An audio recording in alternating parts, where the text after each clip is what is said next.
जय गुरुचाँद हरि बोल हरि बोल। जय शांति हरि जय शांति हरि। उपस्थित सकल श्रद्धेय पिता माता मতুয়া गोसाई যারা আছেন, সেই সঙ্গে আমার সমবয়সী দাদা দিদি এবং ছোট যারা আছে ভাই বোন, সকলকে আমার শ্রদ্ধা ভক্তি প্রণাম শুভেচ্ছা ভালোবাসা জানিয়ে এবং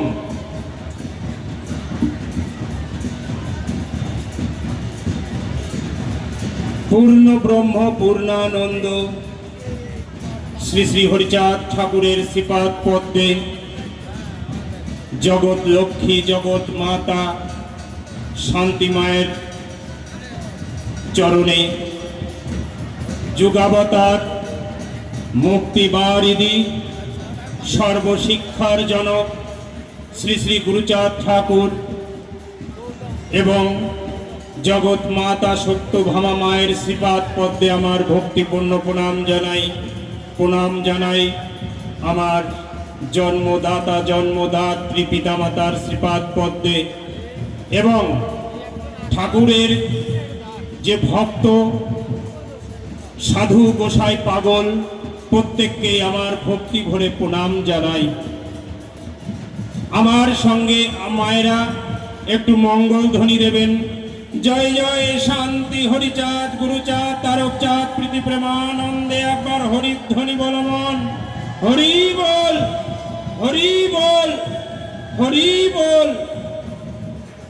অন্ধজনে দিতে আলো অমানিকে মান, ওরা কান্দি অবতীর্ণ হলো ভগবান।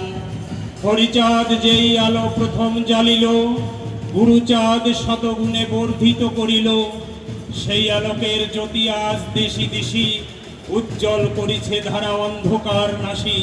যে অন্ধকারের পাতালপুরী থেকে, যে অন্ধকারের দুর্বেদ্যতা ভেদ করে আমার হরিচাঁদ ঠাকুর আমার গুরুচাঁদ ঠাকুর আমাদের আলোক বর্তিকা দিয়ে আমাদের উজ্জ্বল জীবন দিয়েছিলেন, মানুষের মতো মানুষ রূপে পরিচয় দিয়েছিলেন। সেই হরিচাঁদ ঠাকুর সেই গুরুচাঁদ ঠাকুরকে আমরা ঈশ্বর ভগবান কেন বলবো না? আমরা কেন ঈশ্বর ভগবান বলবো না? আমার কবিগুরু রবীন্দ্রনাথ ঠাকুর বলে গেছেন তার অপমানিত কবিতায়, শতাব্দী ধরে নামে শিরে অসম্মান ভার, মানুষের নারায়ণে তবুও করোনা নমস্কার, তবু নত করি আখি দেখিবারে পাও নাকি, নেমেছে ধুলার তলেহীন পতিতের ভগবান। তাকে কেন করো তোমরা অপমান?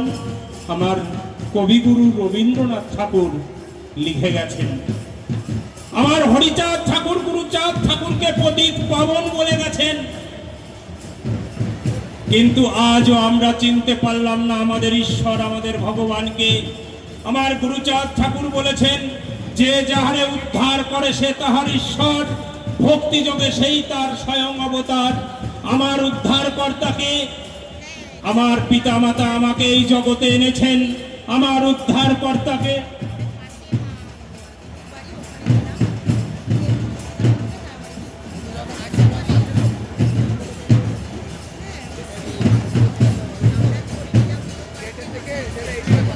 আমার পিতামাতা আমাকে এই জগতে এনেছেন, ছোটবেলা থেকে খাইয়েছেন পড়িয়েছেন লালন পালন করেছেন। আমার পিতামাতা আমার উদ্ধারক আমার ঈশ্বর আমার ভগবান। কিন্তু আমার এই সমগ্র মানব জাতির এই পতিত জাতির শুধু বাংলা নয়, সমুদ্র হিমাচল ভারত ভূমির বুকে যে 85% মানুষ রয়েছে যারা পীড়িত বঞ্চিত নিষ্পেষিত, যাদের কোনো অধিকার ছিল না, শিক্ষার অধিকার ধর্মের অধিকার সামাজিক অধিকার অর্থনৈতিক অধিকার ছিল না, সেই সমস্ত মানুষদের অধিকার দিয়েছিলেন কে? আমাদের একটু ইতিহাস জানতে হবে। যে জাতি ইতিহাস জানে না সে জাতি মৃত জাতি। যে জাতি ইতিহাস জানে না সে জাতি ইতিহাস কবু রচনা করতে পারে না। তাই আমাদের ইতিহাস জানতে হবে। আমার হরিচাঁদ ঠাকুর, আমার গুরুচাঁদ ঠাকুর কোন ভাবে পাতালপুরী থেকে যে দুর্ভেদ্য অন্ধকার ভেদ করে আমাদের আজকে মুক্তির আলো দিয়েছেন, মুক্তি দিয়েছেন, সেই সব যদি আমরা একটু না জানি তাহলে ইতিহাস আমাদের কোনোদিনও ক্ষমা করবে না। আজকে দেখতে পাচ্ছেন পার্শ্ববর্তী আমাদের বাপ ঠাকুরদার যে 14 পুরুষের ভিটা, সেই ভিটা বাংলাদেশে আজকে কি হচ্ছে আপনারা শুধু অনুভব করুন। শক্তি না দেখিলে কেহ করে না সম্মান, শক্তিশালী হতে সবে হও যত্নবান। আমার গুরুচাঁদ ঠাকুর বলেছে আত্মশক্তি রক্ষা করতে হলে যুদ্ধ করতে হবে, যুদ্ধ। আমার গুরুচাঁদ ঠাকুর স্বয়ং পদ্মবিলাস যুদ্ধ করেছিল, স্বয়ং পদ্মবিলাস যুদ্ধ করেছিল। এই ঢাল সড়কি নিয়ে স্বয়ং গুরুচাঁদ ঠাকুর ওই ধৃতকান্দির কুঞ্জকে দিয়ে শক্তি প্রয়োগ করেছিল। তবেই মুসলমানদের সঙ্গে আমার গুরুচাঁদ ঠাকুরের নেতৃত্বে সেই পদ্মবিলাস যুদ্ধে আমাদের মানুষ জয়লাভ করেছিল। এই সব ইতিহাস জানতে হবে, এই সব ইতিহাস ভুলে গেলে চলবে না মা, এই সব ইতিহাস ভুলে গেলে চলবে না বাবা। আমার গুরুচাঁদ ঠাকুর, আমার গুরুচাঁদ ঠাকুর এখনো কর্ম নেই যে বিশ্ব জগতে সেই কর্ম তিনি করেননি। সমস্ত কর্ম তিনি করেছেন। তিনি শিক্ষানীতি, স্বাস্থ্যনীতি, সমাজনীতি, ধর্মনীতি, মহাজনী ব্যবসা নীতি থেকে শুরু করে সমাজনীতি, রাষ্ট্রনীতি সমস্ত কিছুই আমার ঠাকুর শিখিয়েছে। কিন্তু আজও আমরা সেই দল গঠন করতে পারলাম না, আজও আমরা সেই রাজার মতো রাজা হতে পারলাম না। যে ধর্মে আছে রাজা সেই ধর্ম তাজা, ধর্মরাজ্যে বাস করে ধর্মশীল প্রজা। আমার গুরুচাঁদ ঠাকুর বলেছেন যে ধর্মে রাজা আছে, দেখুন আজকে খ্রিস্টান ধর্ম সারা পৃথিবীব্যাপী ছড়িয়ে পড়েছে।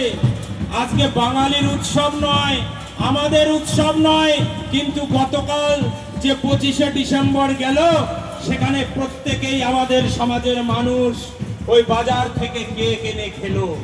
দেখুন বিদেশি সংস্কৃতি, বিদেশি উৎসব আমাদের মধ্যেও প্রবেশ করেছে। কিন্তু আমার ঠাকুর যে আত্মমর্যাদা, যে আত্মসম্মান, যে সাম্যবাদী, যে মানবতাবাদী দর্শন দিলেন, যে সকল মানুষ ভাই ভাই, মানুষের মধ্যে কোনো ভেদ নাই, আমাদের সকল মানুষকে ভালোবাসতে হবে, সকল মানুষের উন্নয়ন করতে হবে, এই তো আমার ঠাকুর চেয়েছিলেন। কিন্তু আজও আমাদের মানুষ হরিচাঁদ গুরুচাঁদ ঠাকুরের ধর্ম দর্শন কি তা বুঝতে পারলেন না। এখানে আমার গুরুচাঁদ ঠাকুরের বুকে হাত, এই কারণেই যে আমাদের মানুষ আজও ভগবান চিনতে পারল না। কোন ভগবান, কোন অবতার যুগে যুগে ভারতবর্ষের ভূমিতে এসেছে, কিন্তু আমাদের কেউ মুক্তির কথা বলেনি। কে বলেছে? বলেছে আমার হরিচাঁদ ঠাকুর, আমার গুরুচাঁদ ঠাকুর। তাহলে আমার হরিচাঁদ গুরুচাঁদ ঠাকুর ফেলে আমরা অন্যদিকে কেন ছুটব? অন্যদিকে কেন? দেবদেবী, কাল্পনিক দেবদেবী সবই তো মানুষ তৈরি করেছে। সেই দেবদেবীর চরণে আমরা মাথা ঠুকছি, কিন্তু যে মানুষ রতন হরিচাঁদ গুরুচাঁদ ঠাকুর তাকে আমরা মেনে নিতে পারছি না। এখানেই আমাদের ব্যর্থতা। তাই আসুন আমরা হরিচাঁদ গুরুচাঁদ ঠাকুরের চিন্তাধারা শুধু ভারতবর্ষ নয়, সারা পৃথিবীর বুকে ছড়িয়ে দিই। একটু আগে আমার পূর্ববর্তী বক্তা আন্তর্জাতিক খ্যাতি সম্পন্ন সুকেশ মিত্র জয়দা তিনি বলেছেন মতুয়া ধর্ম দর্শন 66টি দেশে ছড়িয়ে পড়েছে, আরো দেশে ছড়াতে হবে, 200টির উপরে বেশি দেশ আছে। আমার গুরুচাঁদ ঠাকুর বলেছে যত আছে নগরাদি গ্রাম সর্বত্র প্রচারিবে বাবার এই ধর্ম, সর্বত্র প্রচার করিবে। তাই আমাদের মতুয়া সেনা হতে হবে, মতুয়া ধর্ম দর্শন সেবক হতে হবে, মতুয়া ধর্ম দর্শনের প্রচারক হতে হবে।